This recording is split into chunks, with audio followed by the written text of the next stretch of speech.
Hey there, creatives. Thanks for listening to this episode of the Creative Psychotherapist Podcast, Voices from the Expressive Therapy Summit Special Series for 2022. Today, I'm speaking with Dr. Mimi Savage, who is part of the faculty at the California Institute of Integral Studies, and she's also involved with the UCLA Arts and Healing and a number of other things. We talk a bit about her work with her colleagues in an episode that aired previous to this. Her colleagues, Dr. Danielle Drake and Dr. Shoshana Simons. And so we talked a little bit about, their work that they do, but also the work that Mimi does, integrating drama therapy and making it accessible in so many ways to a variety of people and populations. She's going to be teaching at the upcoming Expressive Therapy Summit, and I highly encourage you to check out the trainings that she's facilitating. They sound amazing. You can learn more about that at www.expressivetherapysummit.com. And without further ado, here's the interview. The Creative Psychotherapist is the official podcast of the Creative Clinicians Corner, a practice-building resource for creative psychotherapists. TCP Podcast is the cast for creative, expressive, and experiential-focused psychotherapists curious to learn how to design, build, and scale a thriving private practice. Your host, Raina Lombardi, interviews successful therapists about the tools and strategies they have used to develop creative-focused practices. They also talk about the products, services, and side hustles they have developed using their knowledge and creativity to enhance their therapy practices, make a greater impact in their communities, and diversify their income streams. Welcome. Now here's your host, Raina Lombardi. Thanks for listening to The Creative Psychotherapist. I'm your host, Raina Lombardi, and I'm really excited to welcome Mimi Savage to the show. Mimi has her PhD from Lesley University and a background in developing drama and expressive therapy programs in inpatient units for children and adults, as well as for neurodiverse populations. She's a founding faculty member at UCLA Arts and Healing.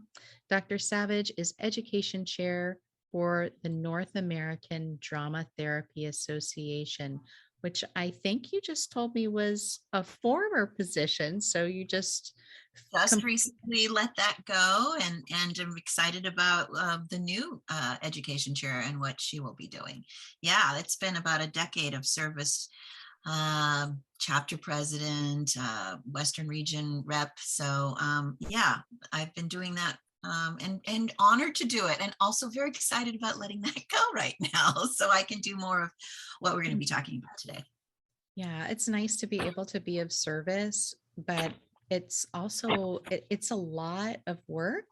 And if you, as many of us, have lots of fires and passions that you want to be able to tend to, sometimes we have to let some things go to welcome new things in and allow other people that opportunity to serve and contribute in those ways. So yeah, absolutely. It's another job. It's not, and you don't get paid.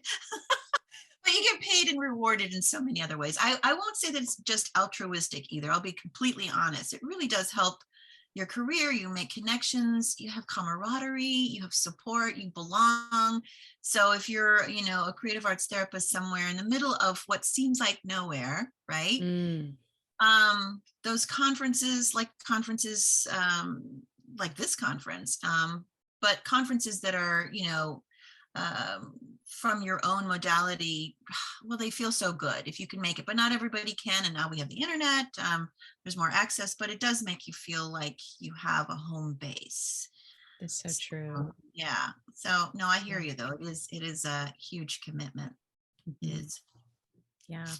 Well, I'm so happy that you're here. And I had an opportunity to speak with your colleagues the other day um, about your role at the California Institute for Integral Studies, and the work there that you all are doing. It sounds like a really amazing program, and some of what they shared of how you all integrate the expressive arts into the administration aspects of the program, to me was like really exciting to hear about. Yeah, not just talking the talk, but walking the walk. It's really integrated in the way we call ourselves the EXA ensemble. It's it really is. It's such a. I really lucked out. We speak the same language. I was narrative trained. I was trained with neurodrama, which is actually very similar to a way of working with expressive therapies. Very, a lot of projective techniques. And they also are very narrative centered. And, Michael White and Epstein, and so Denborough, and actually I met them I met Shoshana Simons and Danielle Drake, our chair, in Yosemite a few years ago. Before, wow, it's like I'm saying 2013. I met them because I did a workshop. It was beautiful. I was constructing a new way of working. I'd come across this wonderful artist by the name of Bridget Collins, and she does this artwork called Poem Houses. And actually, I'm presenting on a masterclass workshop for this EXA Summit. It's called Authentic Self-Construction, Creating Safe Holding Spaces Through Intermodal Arts and Assemblage. Quite a title. I know, right? I think just authentic self-construction, ASC, ask. I like that acronym. But that's where I met them, because I was beginning to work in a certain way with assemblage, and using Sean McNiff's work, which you were familiar with the imaginal dialogue and a narrative way of working. And also we were out in the woods and we foraged and found things, and it's very planned and sequential in the way that it's designed. Mm-hmm. But they were there, and then years later, somehow serendipitously, I was at CIIS teaching in the drama therapy department, and I needed some fabric and something, and I don't even live in San Francisco. It's just one of these weird things, and we just went, oh my goodness, we rekindled our connection from Yosemite, and just the more that we connected, the more we knew we had something in common. And the way that they have designed this program, Shoshana first and now Danielle as the chair, and Shoshana was the chair before that, is really, it's integral to the way everything is. It's the way that we teach, the way that the program is run is the way that we teach, is the way that I think even the way that we live. So yeah, it's a beautiful program. I'm sure they told you a lot about it. They did. They shared a lot about the program, and just the integrity of the way the program is structured. Not just in terms of the way you're teaching the students, but in the way that you have meetings and just the whole gamut, which I think is really beautiful and helpful if we can educate therapists on how to do that, to bring that into the realm of mental health and the realm of agencies. How can we pull some of that into there, where sometimes it can be an unhealthy setting on the back end, and this kind of work can maybe be a bridge to, I think, improve those kinds of settings for therapists working in agencies. What a dream. That would be such a dream, because the environments that I worked in, clinical settings and acute settings mostly, it dawned on me the other day. It was Ping Ho, actually, from UCLArts and Healing, who was reviewing my bio for something she was inserting. She said, Mimi, you've really worked with the most extreme populations. And I'm like, I think I have, like triage work, but in those settings, often, there's toxicity, or there isn't enough time, Yeah. and that's where you need it the most. And yeah, if only we had those bridges, or ways of, like, supervisory ways of getting together, of having our faculty meetings, or having our meetings, our clinician meetings, that kind of supportive way of being, of actually using the art forms of the modalities that we practice in our meetings. Wouldn't that be something? That would be Right. amazing. Yes, that'd So be incredible. yeah, this happens with this faculty. So, we have warming in, and we do experiential things, and it's good. I'm relieved when I'm doing a movement and action or something, because it's, Thursday morning, and something happened Wednesday, and I need to get it off my chest, or I don't know where I am. And then I can hear where my colleagues are, and we can support each other. I'm not alone. It goes back to that again of belonging, because we give so much in this work that we do, right? I don't mean it in a, martyred way. That's No. what our jobs are. Yeah. So where do we get replenished? And that's why we get a lot of burnout. So, and academia is no different. I've heard that. Yeah, I've heard that academia can be a challenging place to work as well. Yeah. Different kind of stressors, but still a lot of pressure, not enough time, a lot of responsibility, not enough assistance to get all the things done. Right. Right. Which we And often, holding a lot. oh, Yeah. yeah. Yeah. No, holding a lot, because you're teaching the next therapist, right? And they come in with their stories, with their narratives, with their lives. And you're not there to therapize, to be the therapist. You're there to hold, but you're also working with the person, the whole person. So there are a lot of things to navigate, to negotiate with boundaries, and how to teach, equitably too. We have materials that are outdated. How do we, and I'll say that CIIS is very awake about this. How do we bring what's current today and what's meaningful to our Black, our BIPOC, all of the, the various cultures that are coming in, and thank goodness, who are wanting to be therapists. How do we really teach in a current way? That's also really important. So there's a lot of components to, compared to the time that I was learning, where I don't think any of that was really considered. I'm pretty sure of it, actually. Can you share a little bit about like your story of getting involved, like becoming an expressive arts therapist? Like what drew you to the work, and how did you evolve to get here? Oh my goodness. It's so roundabout. I didn't even know about this world. I went to Princeton and as an undergraduate, and my major was comparative literature, French, modern theater. I love theater. All I wanted to do was read plays, and I wrote a thesis. That's what you have to do there, right? And I know something. And then the only thing I thought about after that is I've got to get into a conservatory for acting, because I want to act.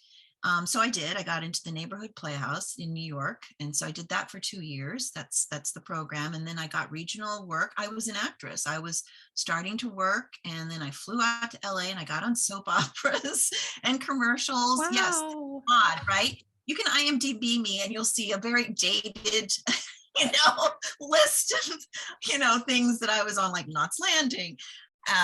And then, all of these things are happening, teaching artistry, and then Rodney King. So I call it the uprising, as many of us do.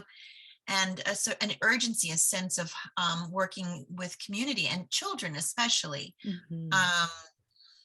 So that actually led to a documentary that was really recognized internationally, called 113th and Central. 113th and Central, yeah. And I was part of a group of actors, professional actors, who were facilitating, in South Central. And my job was to bring the children in. and have them tell their own stories. And Sony got involved. A lot of people got involved. It was also through an organization called Cities in Schools. So for those people who've worked in urban settings, they were involved. And so this beautiful documentary was born. And then I did end up, long story short, ending up in psychiatric units, working and creating programs for children and adults. First for adults, they didn't have anything for children at this one particular hospital. And then that just led to basically a career. And so that's what I meant when you said, how did you get, it was roundabout for me. And I think that era is kind of not so common anymore, of those folks that found their way to, art therapy or music therapy or drama therapy. This story in drama therapy is of a generation of folks.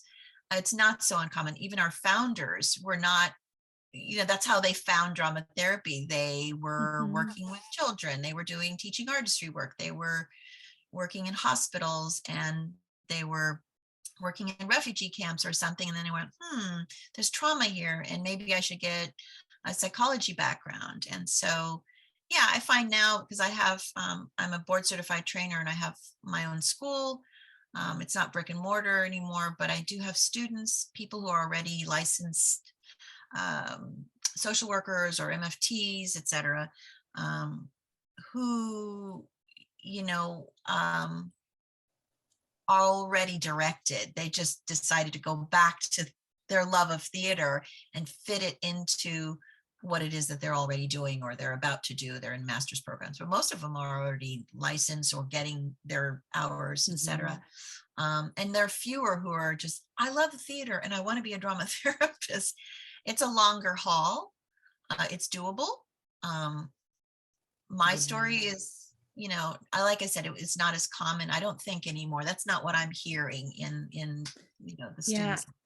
I don't think so, but I definitely recognize that there were a lot of founding people in the field of art therapy didn't come through academia. They came through the occupation and then found themselves in academia or creating academia so that other people could learn and train in the same way, do the same work that they're doing. Right. So yeah.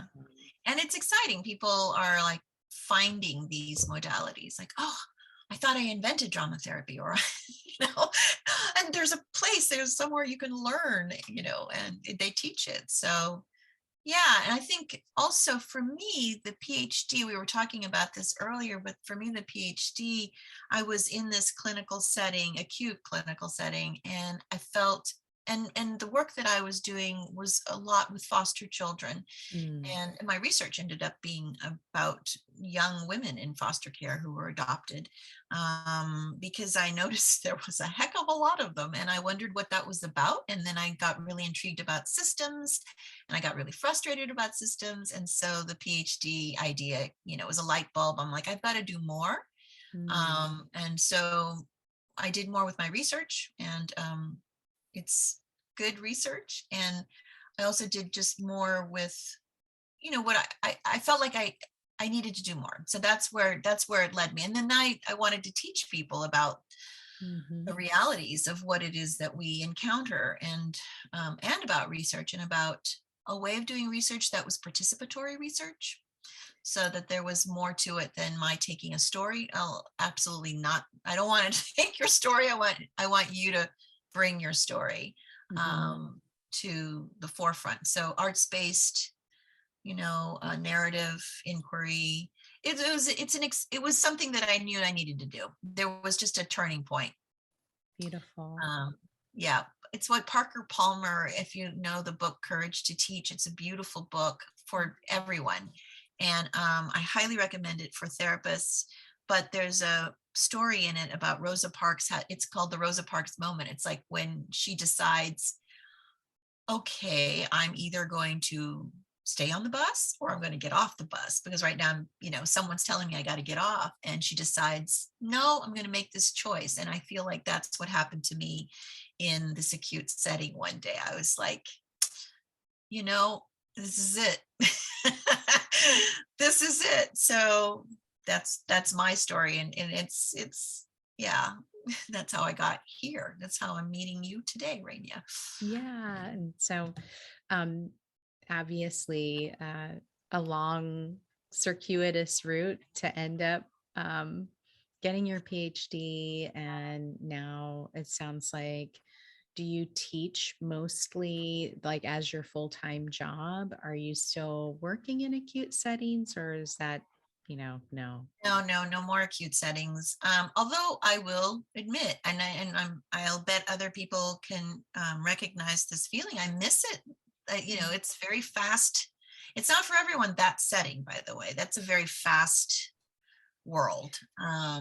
Yes, it is. And there's a lot of toxicity, not with the patients, at least in the world that I had entered a couple of hospitals, and it was full time.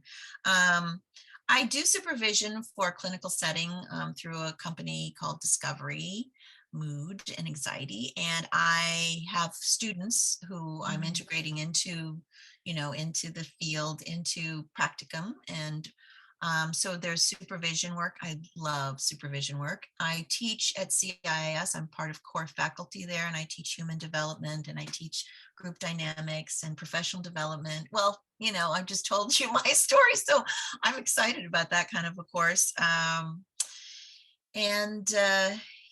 and yeah, that's what and I teach courses also for I'm thinking, I've really narrowed it down so that I don't have so many places that I'm really thinking, wow, I actually have some space to do something that I would like to do. And so I'm really delving into some more holistic ways of working and incorporating that into drama therapy. Yeah, work with the body, because I am a chronic Lyme person. So, and I've never really publicly announced it. I've done a lot of talks and radios and shows and whatever.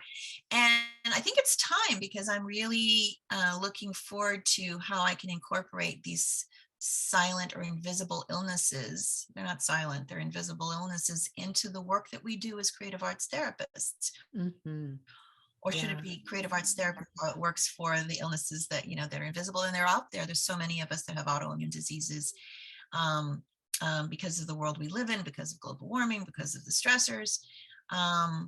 That's also part of the theme of this long workshop that I'm doing about the othering, about whether it's an externalizing othering of other people, othering, seeing you as different or unacceptable by some sort of dominant voice or culture, or whether it's something that's more subversive, in the sense that you can't see who I really am, but I carry this thing, and maybe you're treating me in a certain way, either once or it. So what is that? What is that part of my self-identity that's not acceptable to you? And what do I do about it so that I'm safe and I'm okay and I have my standards? So I think there's a lot of stuff going around in the world today with inclusion and equity. We know this. Right. We've had a mad couple of years where we are really, really knowing this, but it's always been around, and there's trauma around that. And so, yeah, and I'm also curious about the practitioner and how that person carries all of this. Absolutely. Yeah. So that's what I'm really investigating now, because I'm embodying it, and I'm not going to ignore that. And yeah, that's an important, it's where now I've got the space to do it, right? So there are no more excuses, and I've put it out there in public now. So now I'm beholden to you. But it's that's what I'm excited about the conference too, because I'm bringing this up. I'm actually playing with this, and I'm excited about that, finally getting to it. I think that that's a beautiful gift to give to the therapists that do feel that sense of othering within the clinical work that we do, within the systems in which we work, because that happens in the systems. And I teach a class on supervision for the state of Florida for licensed people who want to become a qualified supervisor. You have to take this class and, all that kind of stuff. And it comes up all the time when we start to talk about, culture and how are we integrating culture in equitable ways, and how are we bringing that up in supervision. And people share their stories about how the pressure that they're on because the person who is in the supervisory role at the agency sees them as the one to meet the client that looks like them, or they think that they look like them, or what have you, fill in the blank. Right. But it's such an important part of giving people a voice to talk about that, because it does cause them to feel isolated and different and burdened. Oh yeah, yeah, definitely. And it's whatever it is, race, ageism, Mhm. classism, body image, it's something. But I do know, even in academia, I've been in that position where, I was definitely microaggressed, and I'm not whining about it. It was actually a learning moment for the student. And it's not unusual. Bell Hooks, who just recently passed away, but Yeah. writes about it in Learning to Transgress, right? I think that's the title. And I've highlighted that one part of, what is it? Less than 1% of academics or PhDs are women of color, Black women, and how so many people drop out. And this is not just academia, I'm just thinking Mhm. of the voices, who Right. have to have, and when you're working, have to have a space, or need a space. And when you're working day by day in some of these settings, there is no time, or no one's taking the time. There is time. There's time that can be made. I remember that thinking, if we could just stop the madness. It's not on the unit, and that's not to poo-poo the work that people do either. I so No. respect, but I think we can all be healthier. Mhm. Um, yeah, so I want to take that pause. I want to take that pause because I'm that person who is definitely on that hamster wheel. I've been that person Mhm. forever, and that's something that to really explore too. Why? Mhm. So I've been doing a lot of that work, and I think that's a question we can all ask ourselves. Absolutely. It assists us too. It makes what we do, even richer if we just take a pause to. It's reminding me of, I know you went to Leslie, and Sean McNiff says pause, and this exercise of the imaginal dialogue, of actually having that conversation with the piece of art, or having Mhm. someone witness you and do the playback of that piece of art, what they see or what you've explored. And that means you have to take a pause. Yeah. And that's at the essence, I think, of the 3 workshops. I'm thinking, you asked me what workshops I'm doing. I'm thinking that's definitely a part of each one of them. But I'm especially thinking, yeah, absolutely, it's Mhm. what we do. Yeah, I think that it's interesting, kind of the mirroring of the pause, right? Not only for us on the professional end, but for us to be able to do that in the space with the client, to just pause, to just be, to not do anything, to just allow the space to exist as it is, which can be really hard, Yeah, yeah. right? Yeah, on Zoom too, like when I'm teaching, right? And I know you're interviewing people, but just to sort of, what if, is it okay to just have that silence for a bit? And what I realized was that in that silence, people were allowed to think, like, let me see. And then they'd have something to say if I waited, if I allowed myself to wait, let people assemble their thoughts, you know. But if you're one of these people, like, or you're used to working like this. It's triage work. You don't there's an urgency around things all the time. Right. You're Making limited on time. It Yeah. feels as if you don't have the time to slow down and, let things linger, Yeah. or gestate or what have you. Yeah, it's the temperament of that kind of environment, though. I Mhm. do think so. And I remember just relishing having one-on-ones with children. I had my own space. It was a beautiful space, called the the play space. Mm. And that was wonderful. That kind of, I could get them off the unit, take them into the play space. And it was so rewarding, to be away from the frantic Yeah. stuff of hospitals. Mhm. Right. There's just so many requirements that have to be filled and boxes that need to be checked and things that need to be done. And it's like, and it's all on a timeline. Everything is so quick. Yeah, It quick and can measured. feel stressful. Yeah, Mhm. yeah, yeah. Yeah.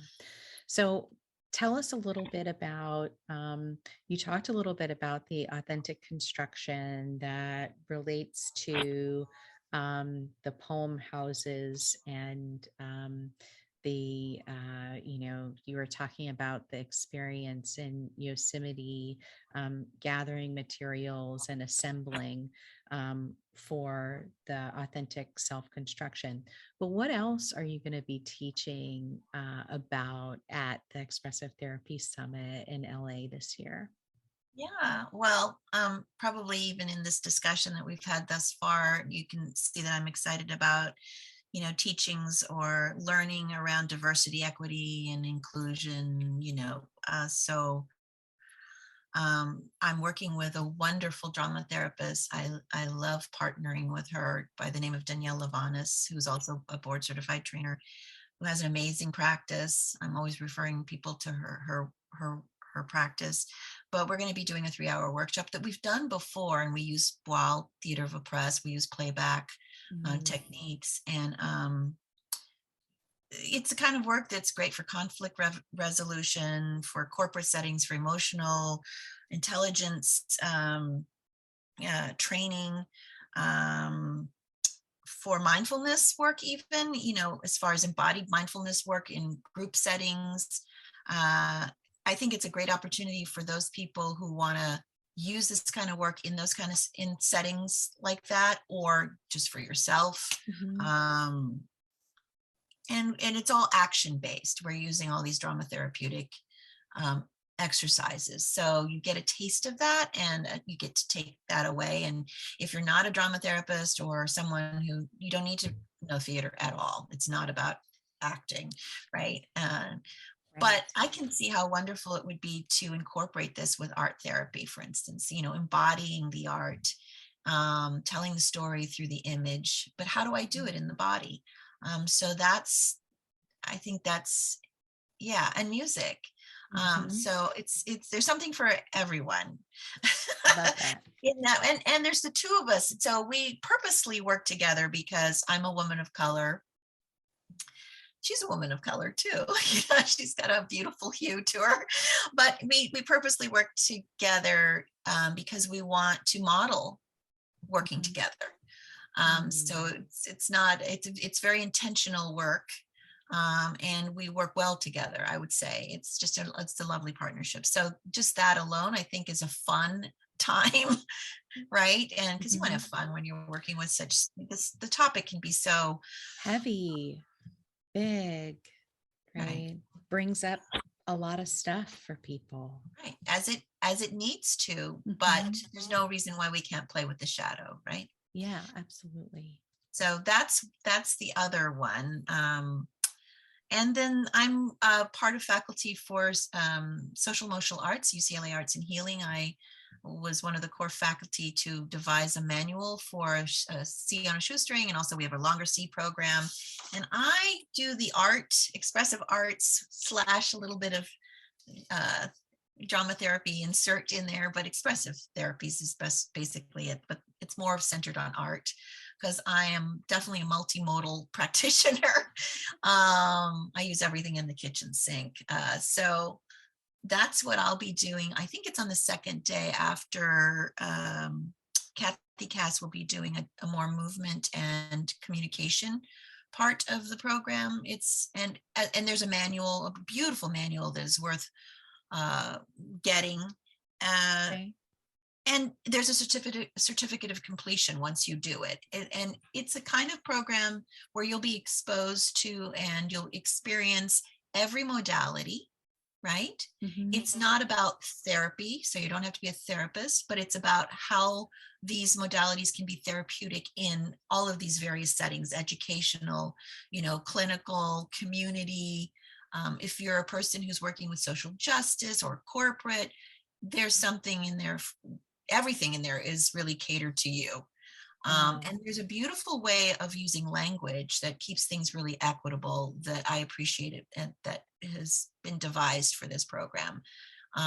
So yeah, and I've been doing it for a few years. So, and with different settings, and we piloted it with medical students and nurses and yeah, Wow. it's great in hospital settings. It's great in settings. Basically, the shoestring part of it is that you don't need anything. You don't need fancy stuff to do this, you I know? think that's a really beautiful message because oftentimes as expressive arts therapists, we don't really have a budget. There's few positions where people have a beautiful budget and they have that ability to have really nice supplies. Most people are, they don't have much. They're trying to figure it out. Like, what kind of donations can I get? Right? I remember when I was a teaching artist and I was working in, elementary schools, and they'd have those go and there's a free for all bin where you can buy yarn and stuff and paper and poster board. And you schlep out there and I need this stuff. I never know when I'm going to need all of these cereal boxes, but it's true. It's true. I still have Right. some of that stuff and somewhere in a garage in a bin.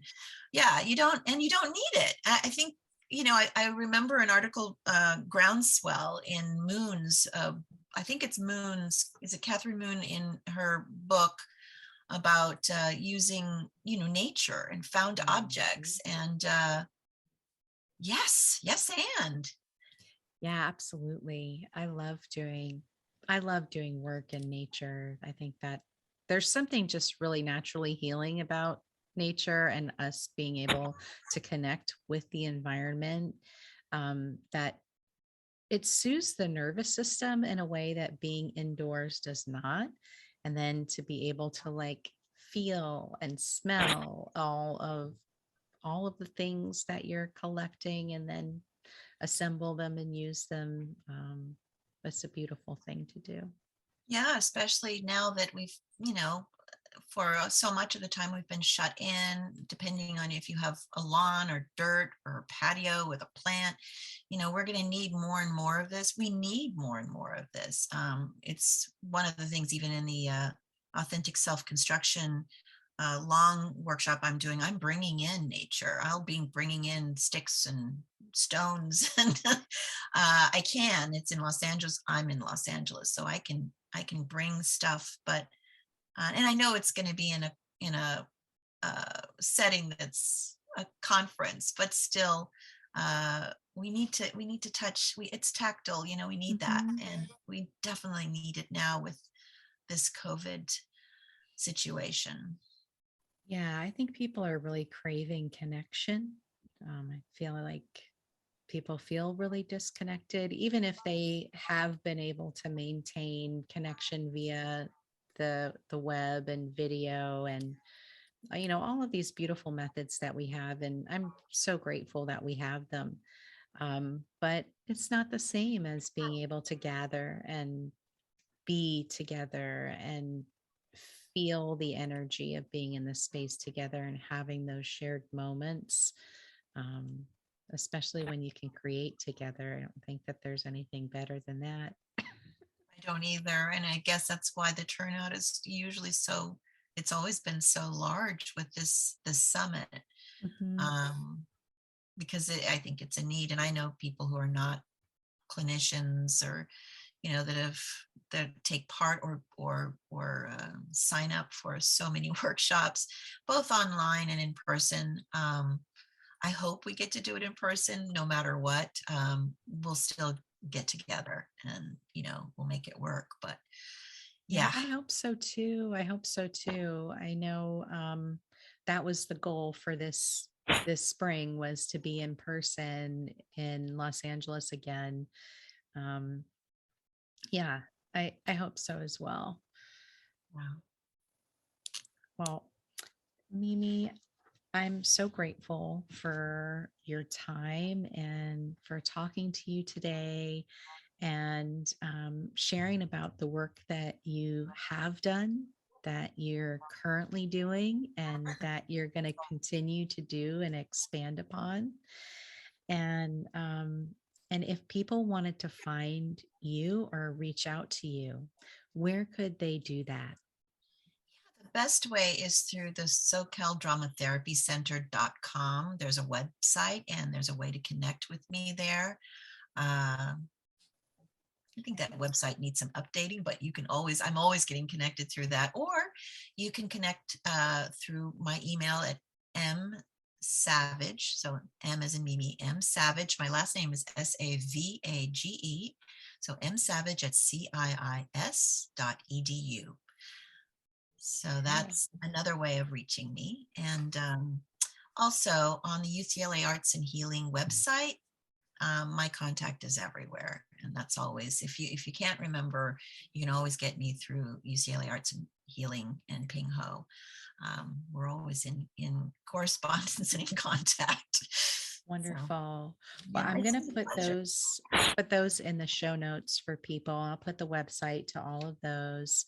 And one of the things that we didn't get to talk about, I think in the recording, but maybe we talked about pre-recording, for people that might be interested in attending the program at CIIS.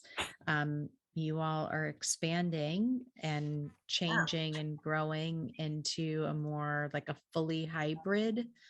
Yes. Um, if people wanted to learn more about that, where could they learn more about that? Yeah, we've made it it's exciting. I'm excited about it. And it's rare. There's only a couple of programs in the nation. So I'm very excited about this offering, and it's been tested. Um, After each one of our names, I believe in not the bio, but in the description for Shoshona Simons, Danielle Drake, our chair, and Mimi Savage, you'll see there's an URL that has been included and has been attached on the EXA Summit website. I think it's where you'll see our workshops. I don't think it's where our bios are. I think it is now where our workshop descriptions are. You'll see an URL, and that should connect you right to the California Institute of Integral Studies program of EXA. It's officially called the Masters of Clinical Psychology Expressive Arts Therapies program. Awesome. Well, I'll be sure to put that in the show notes as well. And You. I hope that you have very, very full sessions. It sounds like every single one of them will be rich and exciting and full of tangible tangible learning that people that attend can take back and put in the workplace. So that's always a great Yeah, thing. most definitely useful and personal, and I hope fun also. That's important.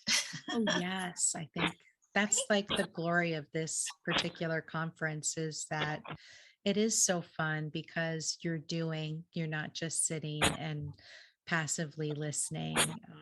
There's so much action. Yeah, and I will say that I've been able to adapt all of these things as well as my colleagues online. So we're ready if we have to. So please don't let that stop you if you're listening and think that no, this won't interpret or will not be, won't translate onto an online way of working. They all will translate. We'll just have to make some adjustments. So, Awesome. all right. Awesome. Thank you, Rainey, so much for this. This has been so wonderful. Oh, thank you so much. I'm so grateful for you and your time. Thanks so much for listening to this episode of the Creative Psychotherapist Podcast, Voices from the Expressive Therapy Summit Special Series with myself and Dr. Mimi Savage. And I hope you enjoyed hearing from her. I know I did, and just was really inspired and fascinated by the breadth of work that she has done over the years, and all that she brings from her career as an actress into the work of therapy.